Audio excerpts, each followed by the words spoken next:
Welcome to the Voices of LTCI, presented by the Helper Bees.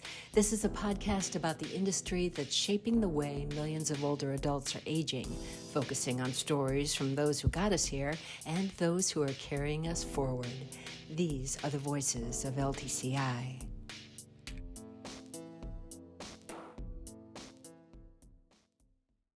Hey everybody, I'm Char. I'm CEO of the Helper Bees and your host of Voices of Long-Term Care Insurance. Today we have Steve Serfass with us. Today I'm very excited for him to be here. We're going to hit on a whole tremendous array of different things. But first, Steve is partner at Faegre, is a law firm where he oversees 75 attorneys alongside Nolan and Sandy. What's really interesting is that he founded the long-term care insurance practice. So we're going to dive deep into that. He's got a long history in our industry, and him and his group specifically are pushing our industry forward in many, many different ways. So Steve, thank you for being in person in our HQ. My joy. Really appreciate the opportunity to be with you, Char. First question always is a simple one. How did you get your start in long-term care insurance? Yeah, so I can't say I grew up dreaming of becoming a long-term care insurance lawyer, right? I dreamed of becoming center fielder for the Phillies, but when it became apparent that wasn't going to happen, moved into long-term care. So as a young lawyer in 2000, the law firm I was with was working with a bunch of different insurers. One of them had a long-term care block, and one day it sent a coverage analysis assignment to one of the partners with whom I was working. And as the youngest lawyer on the team, he kind of tossed the assignment to me and said, "Here, Steve, you figure it out." So I figured it out, and it was interesting, and I went back to the client with the coverage analysis. Then they sent us another one, and then they sent us another one, and that's how it began. So in the year 2000, start doing coverage analysis work, and then that leads to a little bit of litigation, and so I'm doing that work, and this goes on for a couple of years. And then I got hired by another long-term care insurer to do something completely different, to do regulatory compliance work. And so now I'm doing that work, and I'm doing the coverage and litigation. And after a little time goes by, I look around and I'm like, well, what really is going on with this product? Like, what's the community like? Who's writing it, and what are the opportunities? Because now I feel like I know a little bit about the product. So I go to the LTCEF, the Long-Term Care Educational Foundation conference, and there are hundreds of people there. And the sessions are really interesting. And two things become apparent. One is there's not much litigation in this space yet, but there's plenty of need for legal services. Right. And then second, there are no other lawyers at this conference, which is like unheard of. You go to an insurance conference and it's mostly sharks swimming around, right? And so I came back from the conference and I said to my boss, aging society, product that serves the aged, not a lot of litigation yet, no competition, important product, like, let's go. And he said, okay, kid, go ahead, have fun. Like, I'm happy to support you. So then I go to the ILTCI conference, which then was called the SOA, right? Society of Actuaries. And I go to the conference. I don't know anyone, go to the sessions. But at the end of the conference on Wednesday, Jim Glickman has a meeting. And the meeting, he says, is open to anybody who wants to get involved in helping to plan next year's conference. So I go.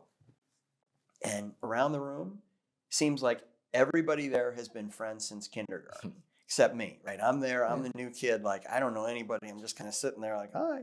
And Jim says, okay, next year we're going to have tracks for the first time, networking tracks, he calls them. We're going to have actuarial and management, claims, compliance, blah, blah, blah, all these. And he says, so I need volunteers. We're going to have each track will have a handful of sessions and need volunteers to say, yeah, I'll put together the sessions for that track.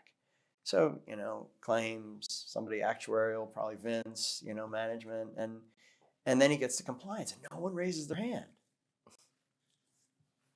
So I raise my hand. And Glickman, he has no idea who I am. And he's like looking around like, somebody else, please raise your hand. And nobody raises their hand. So finally he's like, all right, who are you? And he says, okay, you can do it. So I have this moment of like, yes, now I'm going to get into the community. This is great. And then as I'm thinking about it, I'm like, but wait, I don't know any. Like, how am I going to do this? Oh, no. And so it goes from like elation to panic.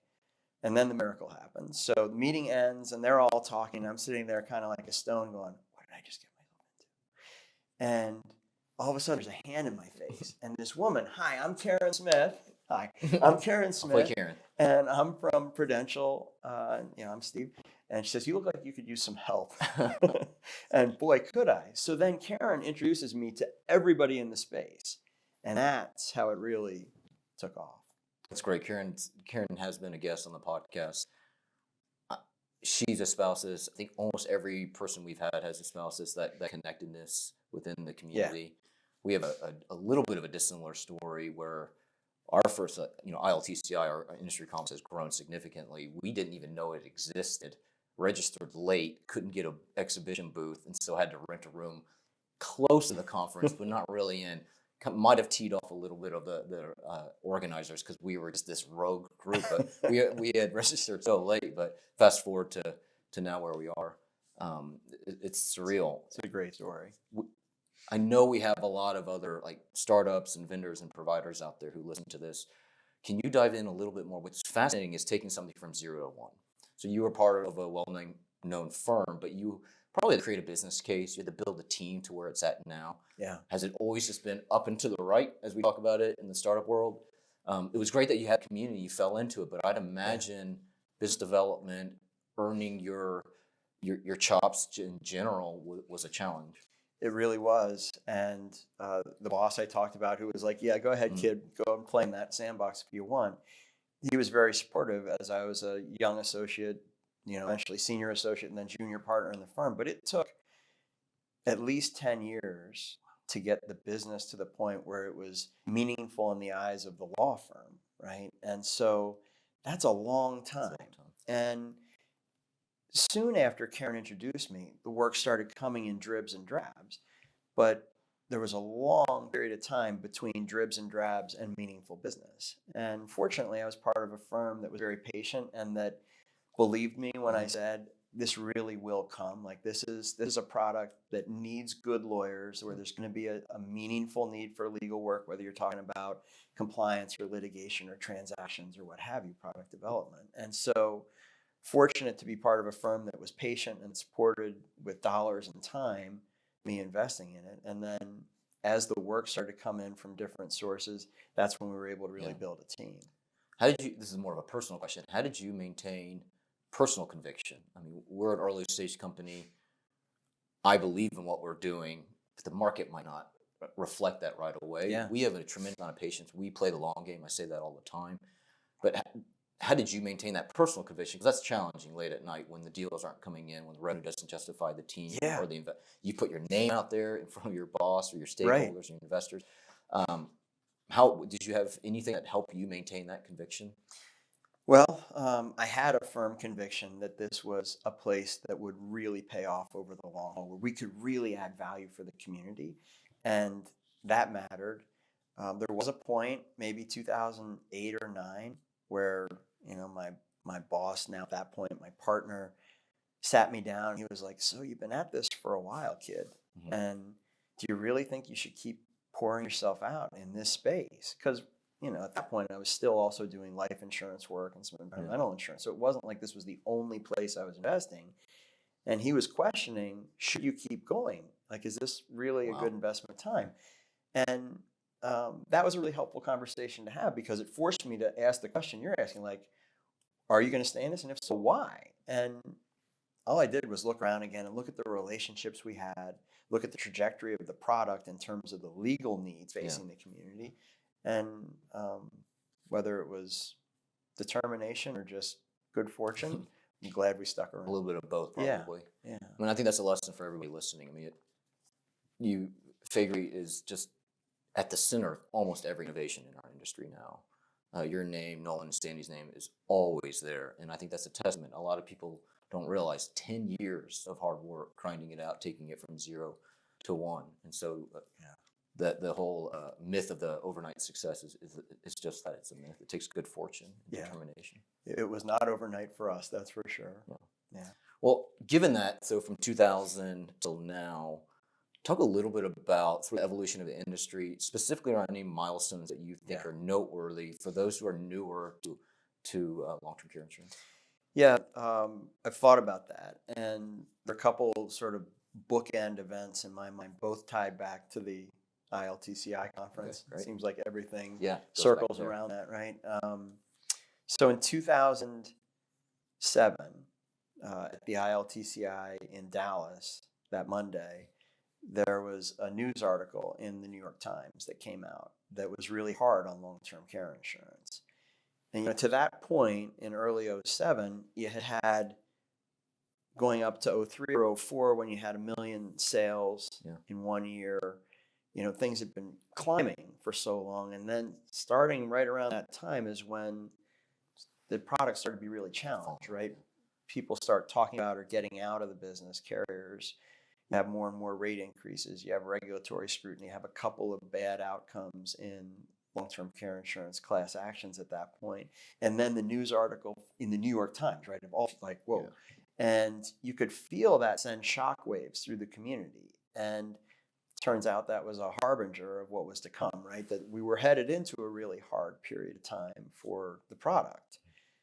So that's one. Then the second one is 2017 at the ILTCI. So 10 years later in Jacksonville this time, after the conference on that Wednesday in the afternoon, Nolan and Mike Rafalco and I were invited to participate in a meeting that Peter Goldstein and Vince and some others had put together on the subject of bringing managed care concepts, bringing wellness to the long-term care insurance community.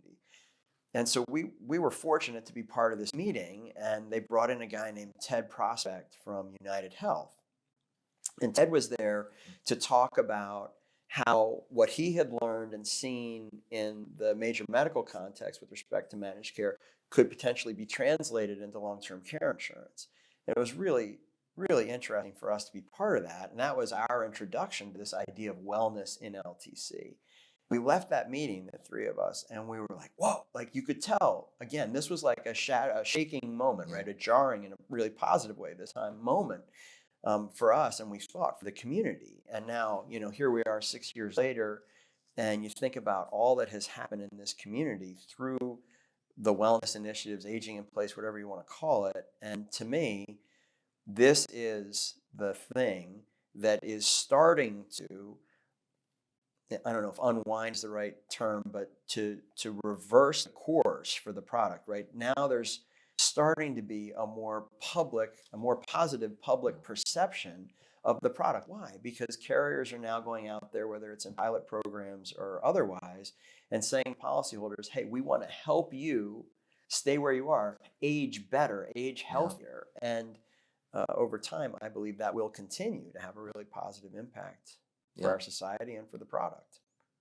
It's fascinating. I had no idea that occurred in 2017. I think that was before our time. But what do you attest to? Those conversations are still ongoing, as you alluded to, and I want to talk about the Wellness Consortium. But going back to the United Healthcare comment, do you think there is still to this day a lot we can learn from major medical, from what healthcare, Medicare Advantage, and Medicare just globally is doing?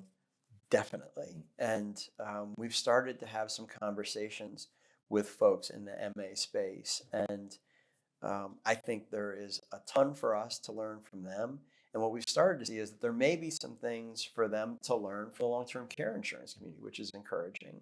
So yeah, I think in the major medical context in particular, they've been living out managed care concepts for a long time. And we, the long-term care insurance community, just have one toe in the water at this point, right? Yeah. Which gets me to the Wellness Consortium. So you had a founding role in that. I think it brings together quite a few different carriers who are thinking about wellness or aging in place. The idea, I believe, as it's been explained to me, is to bring everyone together, exchange ideas, talk about what's working, what's not working. Again, you guys are one of the central coalescing forces. What are some of the wins coming out of that you can share? Or what are some of the learnings that get discussed in order to continue to make progress? Yeah, thanks for asking that. So we don't really deserve any credit for the consortium coming together. Vince Bodner, Tim Nealon, these are the folks who really brought this group together initially. And it's really been exciting to see the community come together in a fully antitrust compliant way and share learnings and figure out, okay, how can we as a community understand which of these approaches is effective, how to have the best level of engagement with our policyholders, and how to really push things forward in terms of having positive outcomes for policyholders. And so the consortium so far has been a lot about sharing learnings and talking about, okay, what has worked and what hasn't worked, and how do we take what's been done so far and look into the future, again, in an antitrust compliant way. Have to say that as a lawyer, right? Have you taken away, I mean, you mentioned this pilot, and I think Tim Nealon has talked about this, at least to me, personally, this concern that we get stuck in pilot purgatory, or you start pilots and the effect is not as great as we would expect. Maybe not negative, but this is a huge problem, and it just chips away at it. Do you fear any of that happening, or we're going to start 12 different things a year or two from now, maybe one or two do all right? Are we going to take a step back and the powers that be say, no, this whole wellness thing, even though you've had 30 years of success in the healthcare world, probably not for us in the long-term care insurance world?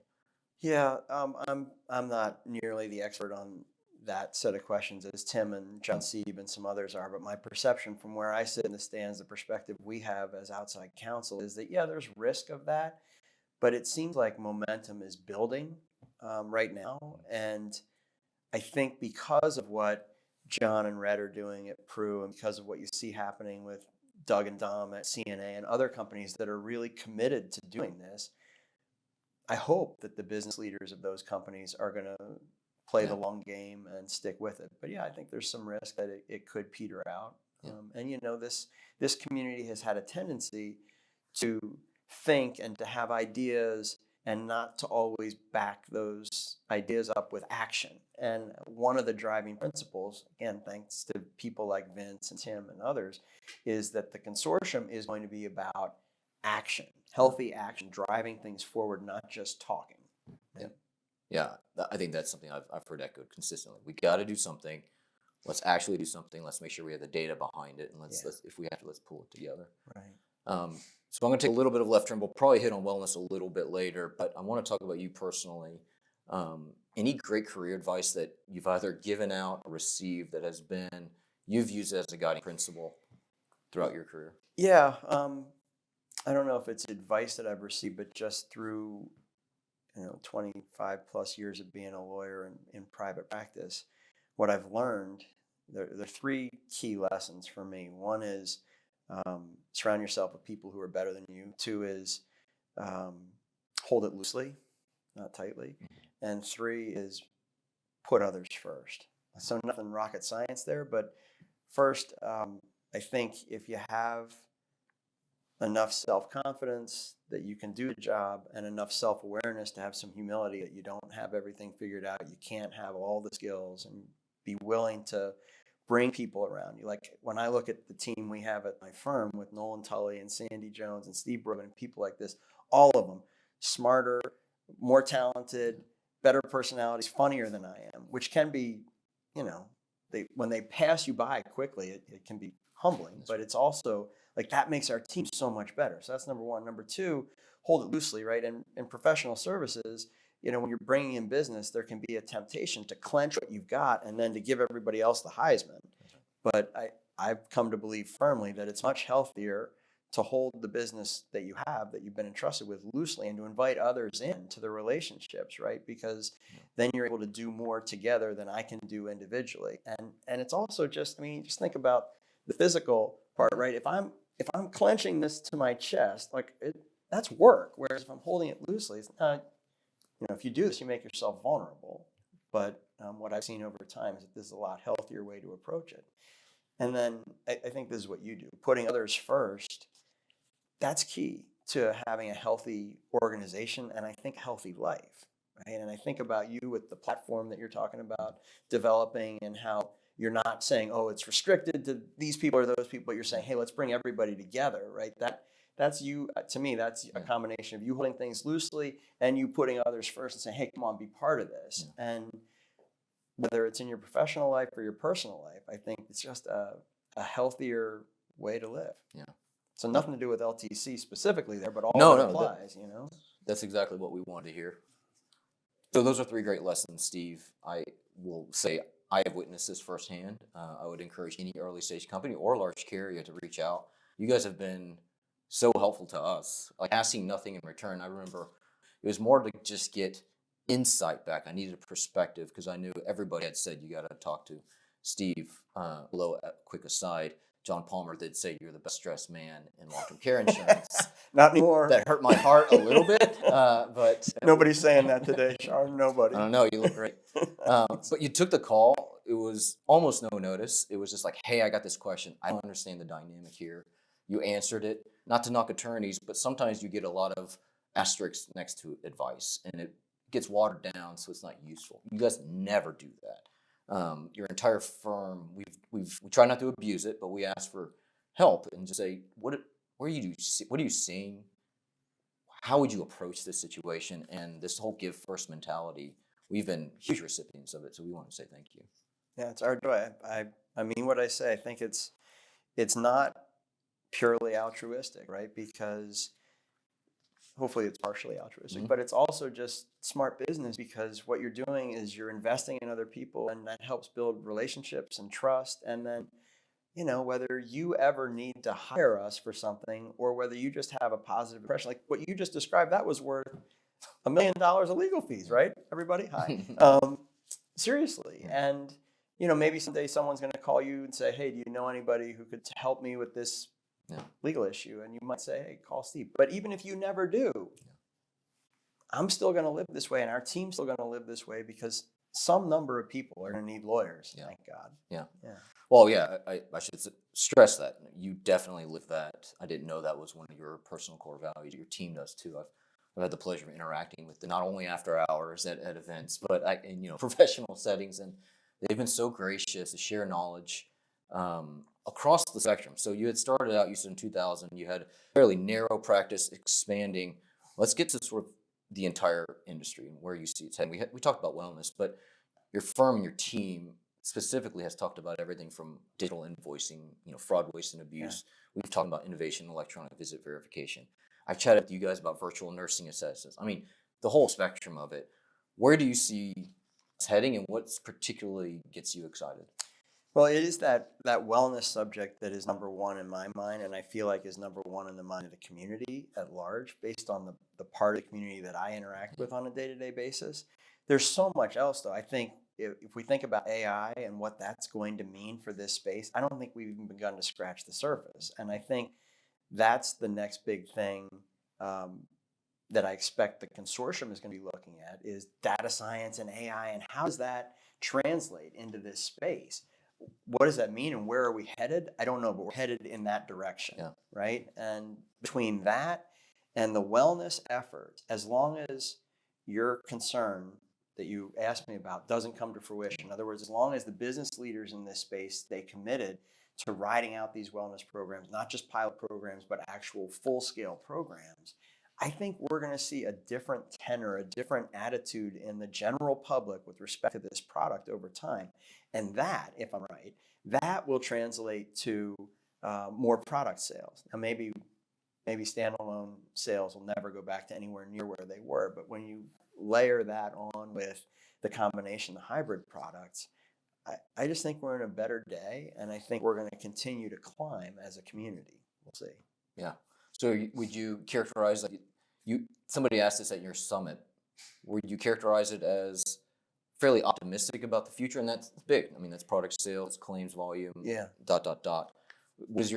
is Steve's general sort of vibe on it? So I'm optimistic by nature. First of all, you got to take, that colors what I say. But when I look around the community and the things we've talked about, and then you think about who's gotten into this space, right? For years and years, it was all about who was getting out of long-term care. I mean, you look at you and companies like yours that are coming into this space that see something here that can add value here. You think about Wilton Re. You think about Mike Grzinski and MG Capital, companies that have invested heavily in long-term care insurance blocks. Why? I'm sure that partially it's the investment piece, but it's more than that. Like, these are companies that are saying, we want to get involved in long-term care insurance.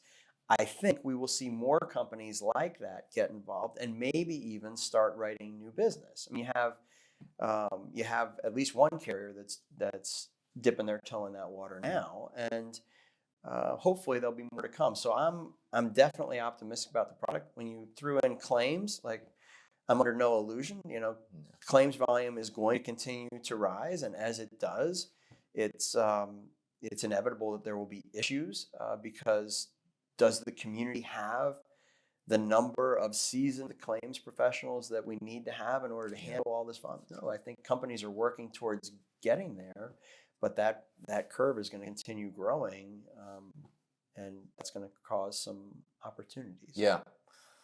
We've been big believers in, we've always wanted to do, we didn't call it wellness, but more of a post-acute population health perspective to long-term care insurance, got into digitizing claims.